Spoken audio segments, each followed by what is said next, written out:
बहुत समय पहले की बात है। एक गांव था किशनगढ़, जहां पर एक किसान था। उसका नाम दीनू था। उसके एक बेटा और एक बेटी थी। उसके पास बहुत से खेत थे, लेकिन वो आलसी था। वो कभी मन लगाकर खेती बाड़ी नहीं करता था। वो परिश्रम से घबराता था। इसी कारण उसके खेतों में भरपूर अन्न पैदा नहीं होता था। उसके परिवार को भी भरपेट भोजन नहीं मिल पाता था। इसलिए उसके परिवारजन दुखी रहा करते थे। गांव के पास एक महात्मा रहते थे। वे लोगों का दुख दर्द सुनते और उन्हें दूर करने का उपाय समझाते थे। समय समय पर वे गरीबों की सहायता भी करते थे। दिनू भी अपने दुख दूर करने के लिए महात्मा के पास गया। उस समय महात्मा जी अपने आश्रम में फावड़े से खेत की खुदाई कर रहे थे। वे पसीने से तर थे। दिनू खड़ा होकर उन्हें देखता रहा, किंतु महात्मा जी का ध्यान दिनू पर नहीं गया। काम समाप्त होने पर महात्मा जी की दृष्टि दिनू पर पड़ी। तब उन्होंने उससे उसके आने का कारण पूछा। कहो बेटा, कैसे आना हुआ? महाराज, सुना है आप सबकी इच्छा पूरी कर देते हैं। मैं एक गरीब किसान हूँ। खेती बाड़ी सब कुछ है, लेकिन फिर भी हमेशा कमी बनी रहती है। इससे पूरा परिवार दुखी है। आज मेरे पास खाने के लिए अन्न तक नहीं है। कृपया आप मुझे कोई ऐसा उपाय बताएं कि मैं धनवान बन जाऊं। बेटा, तुम्हारे पास खेती बाड़ी है, तुम्हारे पास तो खजाना है, फिर भी तुम दुखी हो। यह आश्चर्य की बात है। मेरे पास खजाना है, वो कहाँ है?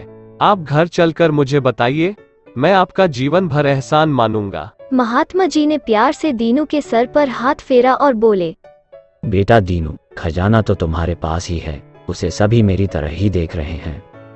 महात्मा जी की बात सुनकर दिनू परेशान हो उठा। वो खजाना पाने को उत्सुक था। महात्मा जी उसकी बात समझकर बोले, क्या तुम अपने खजाने को बेचना चाहते हो?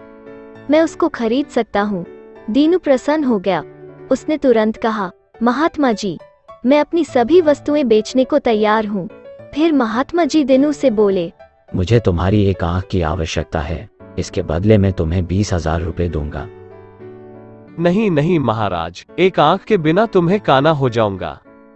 बेटा दीनू, तुम्हारे पास 2 आंखें हैं, 2 हाथ पैर है। अपने अंगों की शक्ति को पहचानो। इस मूल्यवान शरीर से शक्ति के अनुसार कार्य करो। जीवन में कभी दुखी नहीं रहोगे। महात्मा जी की बात सुनकर दिनू की आंखें खुल गई और वो उनके चरणों में सिर झुकाकर बोला, महाराज, जैसा सुना था आपको वैसा ही पाया। आपने मुझे मेरा असली खजाना बता दिया। दीनू खुशी खुशी अपने घर लौट आया। अब वो अपनी खेती बाड़ी में जी जान से जुट गया। इससे उसका आलस भी जाता रहा और दिन रात के परिश्रम से उसके खेत लहलहा उठे। दिनू के घर में अब खुशहाली आ गई थी। उसे वास्तव में असली खजाना मिल गया था। इस कहानी से हमें यह शिक्षा मिलती है कि हमें सदैव परिश्रम करते रहना चाहिए।